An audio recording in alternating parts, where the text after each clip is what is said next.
क्योंकि अगर आपको मुसलमान के बारे में जानना है तो इस देश का मुसलमान वो है जिसने कसाब को कब्रिस्तान के अंदर दफनाने नहीं दिया था, क्योंकि उसने कहा कि ये इस देश का आतंकवादी है और हम किसी आतंकवादी को अपने कब्रिस्तान में पनाह नहीं दे सकते हैं। तो वो इस देश का मुसलमान है जिसको आप गद्दार साबित करने में लगे हुए हैं। आप हिंदू और मुसलमान के बीच में आपसी लड़ाई करना चाहते हैं, आप हिंदू और मुसलमान का गला कटवा के अपनी राजनीतिक रोटियां सेकना चाहते हैं। आप बताएंगे देशभक्ति का पाठ? आपके ऊपर खुद मालेगांव बम ब्लास्ट का आरोप लगा हुआ है। आप बताएंगे हमें देशभक्ति क्या होती है? मंदिर की बात करते वो हमारे ऊपर आक्रमण करते, हम अपना शोभा यात्रा निकालते हैं, हम अपना भजन पूजन करते हैं, वो हमारे ऊपर आक्रमण करते हैं। स्वतंत्र भारत में उनके लिए एक देश बन गया है ना धर्म के आधार पर। जाइए रहिए वहाँ। भैया सुनिए, ये आपके पिताजी का या आपके बाप दादा का देश नहीं, हिंदुस्तान सभी का है, ठीक है ना। और देश में धर्म के नाम पे जो बंटवारा हुआ था वो लोग चले गए पाकिस्तान। जिनको पाकिस्तान से प्रेम था वो पाकिस्तान चले गए।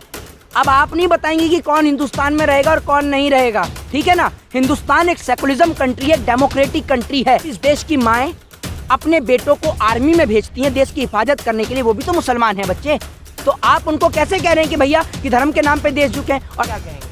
ये सारे अनपढ़ जाहिल और गवार लोग हैं। वो भी अनपढ़ जाहिल और गवार लोग हैं जो मस्जिद पे चढ़कर झंडे को लहराते हैं। वो भी अनपढ़ जाहिल और गवार लोग हैं जो लोग पत्थर फेंकते हैं।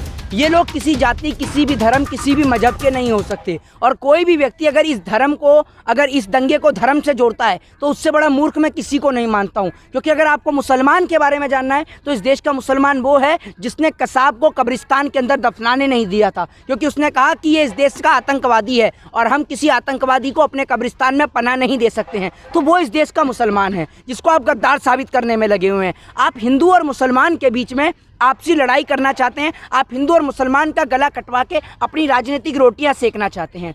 महाराष्ट्र के राज ठाकरे हों, क्योंकि महाराष्ट्र के राज ठाकरे की कुर्सी जो है वो अब उनके पास नहीं रही है, तो बौखला चुके हैं। बौखलाहट का नशा इतनी तेज हो चुका है कि महाराष्ट्र के राज ठाकरे अब बोल रहे हैं कि उन्हों को लाउड स्पीकर से निकलने वाली आवाज़ अब उन्हों के कानों तक चुभती है, अब उनको रात में नींद नहीं आती है। तो देश में अजान और आरती 1947 देश की आज़ादी से लेकर 2022 तक आज तक बज रही है। तो क्या राज ठाकरे अभी तक सोए हैं या जगे हुए हैं, ये बात आप बताइए। और राज ठाकरे उस वक्त कहाँ सोए हुए थे जब महाराष्ट्र से, आज उन्हें याद आ रही है ना यूपी वालों की राजनीति, हिंदू मुस्लिम की राजनीति, मंदिर और मस्जिद की राजनीति। तो राज ठाकरे वहाँ कब सोए हुए थे? जब सोए हुए क्यों थे? जब महाराष्ट्र से बिहार वालों को मार के भगाया गया, जब महाराष्ट्र से यूपी वालों को मार के भगाया गया, तब राज ठाकरे क्यों नहीं उठे? तब राज ठाकरे आकर क्यों नहीं बोलते हैं? तो ये लोग देश का माहौल ख़राब करने में लगे हों, चाहे राज ठाकरे हों, चाहे फिर वो आपका साक्षी महाराज हों जो बोल रहे हैं बांग्लादेश की फ़ोटो को शेयर करते हुए कि पुलिस आपको बचाने नहीं आएगी, आप खुद हाथ में कोल्ड ड्रिंक की बोतल और तीर कमान ले लीजिए। ये लोग देश में सारे आम हिंसा की बात कर रहे हैं और सरकार इनको गिरफ्तार क्यों नहीं करती है? और आज मुझे बड़ा दुख होता है कि ऐसे लोग, ऐसे सड़क छाप 2 नंबर के लोग जिन्हों के पास माइंड नहीं है, खुलेआम देश में दंगे की बात कहते हैं, हिंसा की बात करते हैं और सरकार इन्हें गिरफ्तार नहीं करती है, उठा के जेल में नहीं डालती है, तो शर्म आती है इन जैसों के ऊपर। इनको देखकर ये लोगों को, मुझे ये समझ में नहीं आता इन्हें मेंबर ऑफ पार्लियामेंट चुनाए या मौलाना या पंडित चुनाए इन्हें। ये बात करते हैं मंदिर मस्जिद की। अरे एजुकेशन, हेल्थ, डेवलपमेंट, इकोनॉमी, देश के अंदर रोजगार के लिए, युवाओं के लिए, नौजवानों के लिए बात करो। जब आप साक्षी महाराज की बात करते हैं तो एक और सांसद हैं बीजेपी की, प्रज्ञा ठाकुर, वो कहती है धर्म के नाम पर एक देश पहले ही दे दिया गया है, तो अब यहाँ पे रह के क्या कर रहे हैं आप लोग, वहीं चले जाओ। अरे भैया सुनिए, ये आपके पिताजी का या आपके बाप दादा का देश नहीं, हिंदुस्तान सभी का है, ठीक है ना। और देश में धर्म के नाम पे जो बंटवारा हुआ था वो लोग चले गए पाकिस्तान। जिनको पाकिस्तान से प्रेम था वो पाकिस्तान चले गए। अब आप नहीं बताएंगे कि कौन हिंदुस्तान में रहेगा और कौन नहीं रहेगा, ठीक है ना। हिंदुस्तान एक सेकुलरिज्म कंट्री है, डेमोक्रेटिक कंट्री है। यहाँ पर सभी लोग रह सकते हैं, सभी जाति, सभी धर्म और सभी मजहब के लोग रह सकते हैं। जब इस देश की माएँ अपने बेटों को आर्मी में भेजती हैं देश की हिफाजत करने के लिए, वो भी तो मुसलमान हैं बच्चे। तो आप उनको कैसे कह रहे हैं कि भैया कि धर्म के नाम पे देश झुके हैं? और आप बताएंगे देशभक्ति का पाठ? आपके ऊपर खुद मालेगांव बम ब्लास्ट का आरोप लगा हुआ है। आप बताएंगे हमें देशभक्ति क्या होती है? हैं? फिर भी सांसद है। मालेगांव बम ब्लास्ट का आरोप उनके ऊपर लगा हुआ है, ठीक है। तो आप ये देख लीजिए, ये लोग देश के अंदर सिर्फ माहौल खराब करने का काम करते हैं और इनके पास कोई एजेंडा ही नहीं है। तो राज ठाकरे तो कह रहे हैं कि हम ईद तक खामोश है, ईद के बाद हम हर जगह, हर मस्जिद के सामने जाके हनुमान चालीसा का पाठ पढ़ेंगे। इस पर क्या कहेंगे? अरे भैया, आप हनुमान चालीसा का पाठ तो जब पढ़ेंगे, आप सुन लीजिए, आप हनुमान चालीसा देखिए कैसी आपको हनुमान चालीसा याद है। किताब में से देख के आप हनुमान चालीसा पढ़ रहे हैं, आपको हनुमान चालीसा भी याद नहीं है। पहले पढ़ने के लिए आप देख तो लीजिए बीजेपी के नेता कैसे पढ़ रहे थे, कार्यकर्ता देख देख के।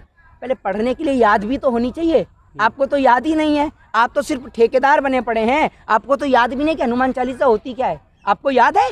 आप तो सुना भी नहीं सकते हनुमान चालीसा। एक असली धर्म का व्यक्ति आपको हनुमान चालीसा सुना देगा, उसको किताब में से देखने की जरूरत नहीं है। हाँ, हर जगह बुलडोजर चल रहा है, आप क्या कहेंगे? बुलडोजर की राजनीति आ गई है? बुलडोजर तो इस देश के अंदर न्यायपालिका की धज्जियां उड़ा रहा है। अरे अगर मैंने गलती करी है तो आप उसकी सजा मेरे को देंगे ना, मेरे परिवार को थोड़ी। आप उस पर बुलडोजर, मेरे घर पे बुलडोजर चला के उसकी सजा आप मेरे पूरे परिवार को दे रहे हैं, तो ये सरासर गलत है। इसका पूरा देश विरोध करता है। जहांगीरपुरी की घटना पे आप क्या कहना चाहते हैं? किन चीज़ों को दोषी मानते हैं वहाँ पे? इसके लिए कोई दोषी नहीं है सिवाय देश की मीडिया के। मीडिया पूरा प्रोपोगेंडा चलाती है, अली बजरंग बली, कभी हिंदू मुस्लिम, कभी मस्जिद मंदिर मस्जिद गिरजाघर, कभी लाउड स्पीकर। अरे आपको एक बात समझ में नहीं आती है, आप टहलते टहलते वहाँ रसिया यूक्रेन की खबर दिखा रही हैं पूरे घूमते हुए। भारत देश की दिखाइए ना कि यहाँ नींबू कितना महंगा हो रहा है, पेट्रोल कितना महंगा हो रहा है, और जीडीपी जो बढ़ रही है उस पर तो आप बात ही नहीं कर रहे हैं। मीडिया में नहीं, जीडीपी जो बढ़ रही है उस पर बात करेंगे नहीं करेंगे? बिल्कुल बिल्कुल, क्यों नहीं?